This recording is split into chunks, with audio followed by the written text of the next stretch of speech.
Good morning.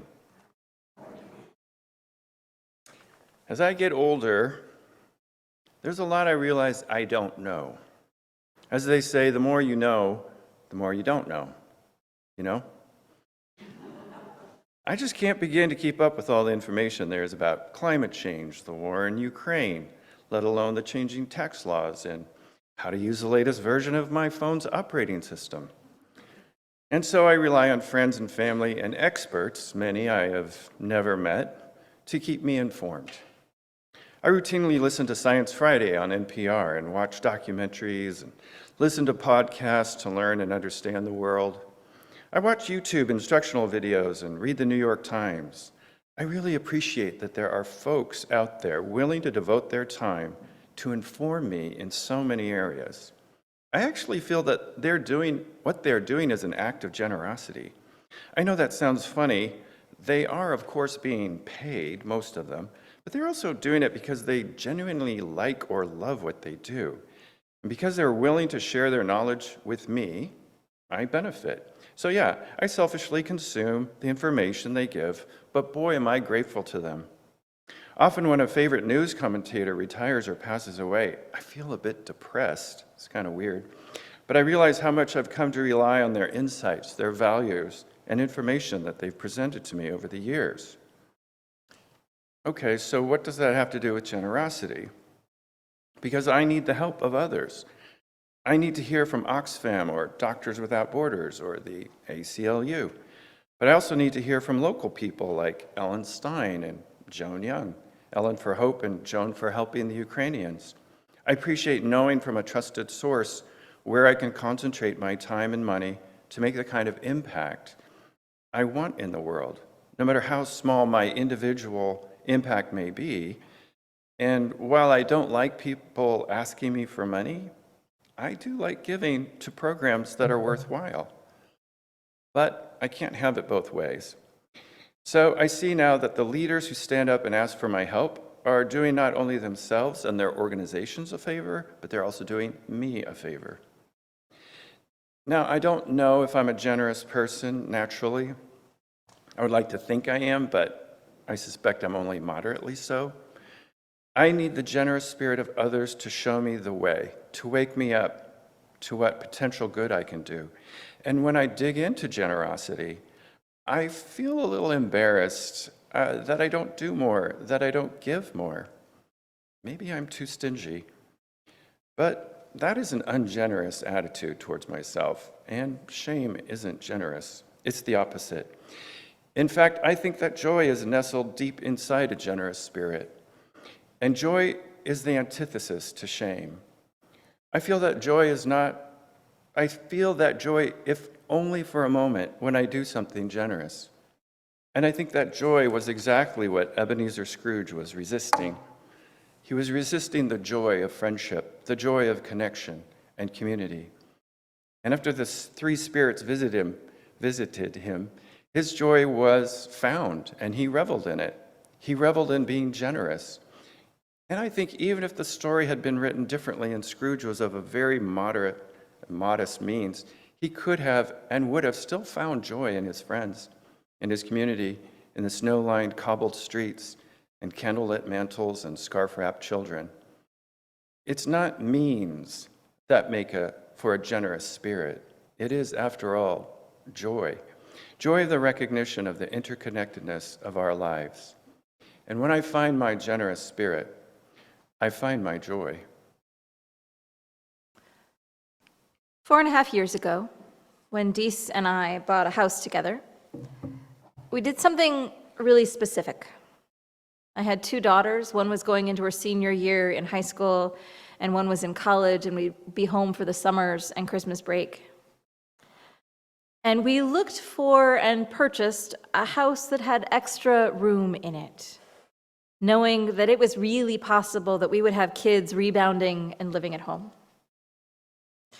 Now, none of us imagined that a pandemic would mean that we'd all be home a whole lot together. But my partner's generosity in buying a home that really specifically had enough room for my kids to live at home even after they graduated meant a great deal to me. I mean, we knew that there would be times when they were both home, and Marcella would for sure live there another year, but we got a home big enough and with some spread out enough areas that there was space for Dees and I to watch television upstairs while someone is in the basement and someone else is in the living room. Mika came home in March of 2020, and besides going to her other mom's house part of the time, hasn't ever left.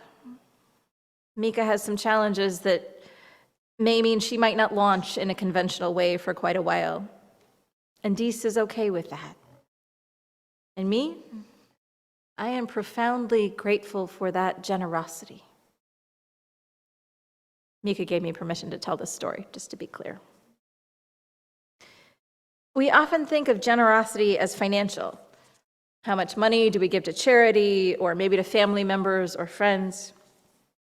We talk about generosity as part of stewardship. How are you willing to support this faith community? But I believe we do a disservice when we pretend that generosity is all about money. Don't get me wrong, good causes, and your congregation is one of them, need money. That's clear. And there are a lot of other important ways to be generous. Thanking other folks for their actions, like we do in our gratitudes, is practicing generosity. Giving money is generosity. Giving of our time and energy, like folks are doing this afternoon for Feed the Hungry, is generosity. Forgiving someone is generosity. Overlooking someone's flaws or foibles is generosity. Teaching someone what we know is generosity, but also taking the time to listen to someone, that's generosity too. What other examples can you give me of generosity?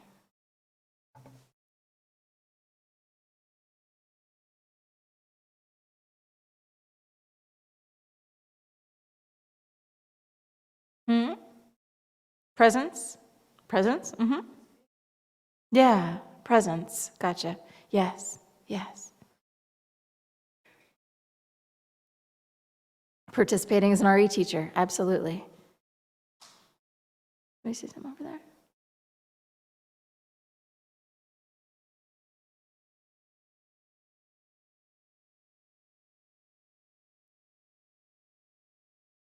Yeah, yeah, yeah, yeah.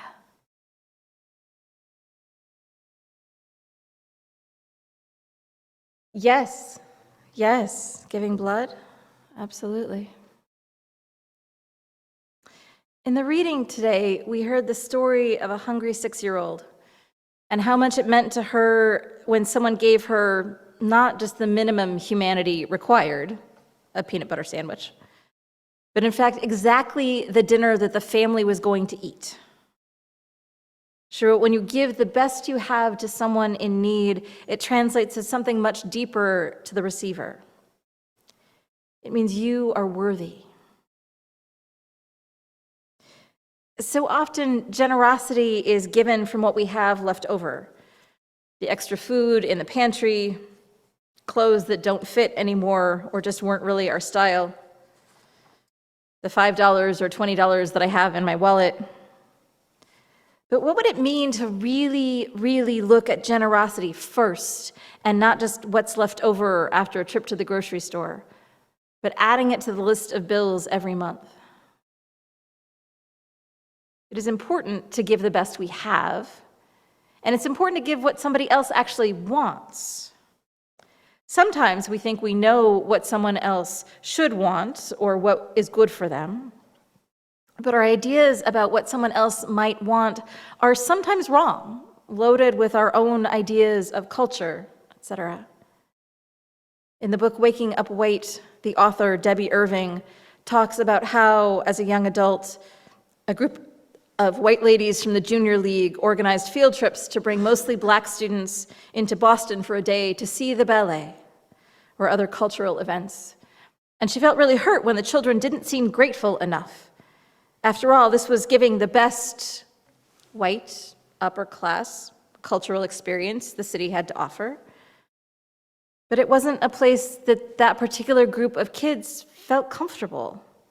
It wasn't a place designed to be welcoming and familiar to them. I remember the time my then girlfriend, Ibi, came home to my parents' house with me for Thanksgiving. Ibi was a Jewish woman who grew up with upper-class parents in Arlington, Virginia, and my parents were rural or small-town Oregonians. Ibi opened the refrigerator and literally jumped back at the sight of a lime Jell-O salad with cottage cheese and pineapple. She said, "What is that?" It may have been a classic of my childhood. It was not a classic of hers. Sometimes generosity means figuring out what somebody else likes and making sure that there's something at the table that they will enjoy as well. Some of you may know that the Unitarian Universalist Association is in the process of revising Article 2 of the UUA bylaws. Some of this is going to sound really obscure if you're new here. I will try and not use too many acronyms. Okay. So the Unitarian Universalist Association is the overarching structure of the denomination, and our congregation belongs to the UUA. We are covenanted with them. We pay them some dues. They offer us services.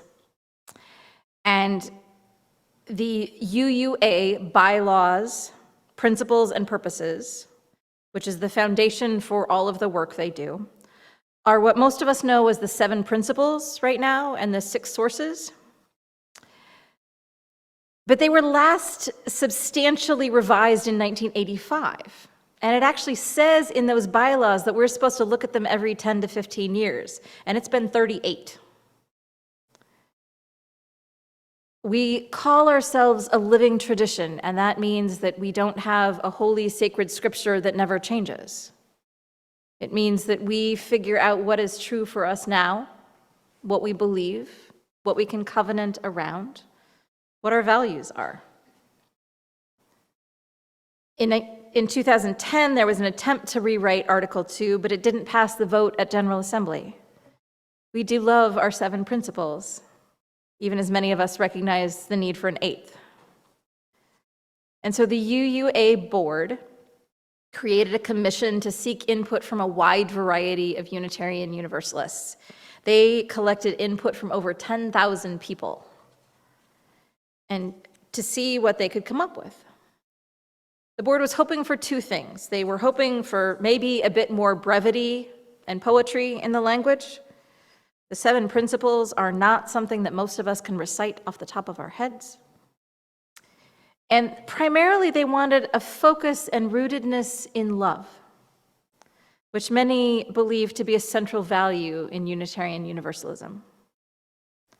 When we see this is in our ability to substitute the word love for the name God. We believe in love. We rest in love. We're motivated by love. And so after a great deal of input from folks, the committee came up with a first draft, and then after seeking out many responses and opinions on the draft, it was tweaked and shifted, and a second draft was written. And I will be sharing information about this draft and the process and leading a discussion on it during second Sunday, second hour in February, so on the 12th. And I'll be preaching about the draft and the Article 2 Commission's work in April after my sabbatical in March. But I wanted to share the basic view today. Sojourner's going to pull up a slide for us. Because as you'll see, one of the 6 themes of Unitarian Universalism surrounding love is generosity, together with interdependence, justice, equity, transformation, and pluralism. The group took seriously the responses to the first draft and more specifically used language from our 7 principles to describe the words our faith is centered around. And here is the language they put about generosity. we cultivate a spirit of gratitude and hope. We covenant to freely and compassionately share our faith, our presence, like Shelley said, and our resources. Our generosity connects us to one another in relationships of interdependence and mutuality. Thanks. I think we can take it down if you want. Or you can look at it for a while. You can look at it for a while. But I like that they describe generosity as a spirit of gratitude and hope. Anita and Van, when confronted with their neighbors, a woman and her young daughter, were able to be so grateful for what they had and so certain and resting in hope that it would come back around again, that they could be generous and give the best they had. Christina, when seeing her own beloved child's somewhat miserly reaction to donating food to hungry people, knew that she needed to teach her a little more about gratitude and how to be generous, giving our best, not just our leftovers. There's a story in the Gospel of Luke where Jesus sees all the wealthy people putting in large sums of money into the treasury of the temple, and a widow puts in 2 teeny tiny coins, and Jesus praises her because she gave everything she had. And it is better to be generous from your poverty than to give away a smaller percentage of your wealth. Here at Willamette Falls, we are grateful for all you supply financially from your wealth or your poverty. We are grateful. But sometimes I am even more grateful when you sit quietly on a Sunday morning when the sermon doesn't quite hit for you and think to yourself, well, I am sure that is exactly what somebody else needed to hear this morning. I am grateful when you support your congregational leadership when they are trying new things or holding the line against bad behavior. I am grateful when you understand that sometimes the choir has to sit and stand over here instead of back there some days so that everybody who wants to sing can be included. I am grateful when you say yes when Mary asks if you can help out in religious education today because somebody is out sick. I am grateful that even if you don't pray, you just sit quietly when I ask if you will pray with me because you can recognize that those are the words that work for somebody else. And I am grateful that if you don't meditate, you are quiet at that point because that's what works for somebody else. I am grateful for all the ways that this congregation, together and individually, practices generosity and lives in a space of gratitude and hope, my friends. Because without that, what are we even doing here? Open your hearts, dear ones. Let your thoughts and your actions and your presence be generous. May it be so. Blessed be, and amen.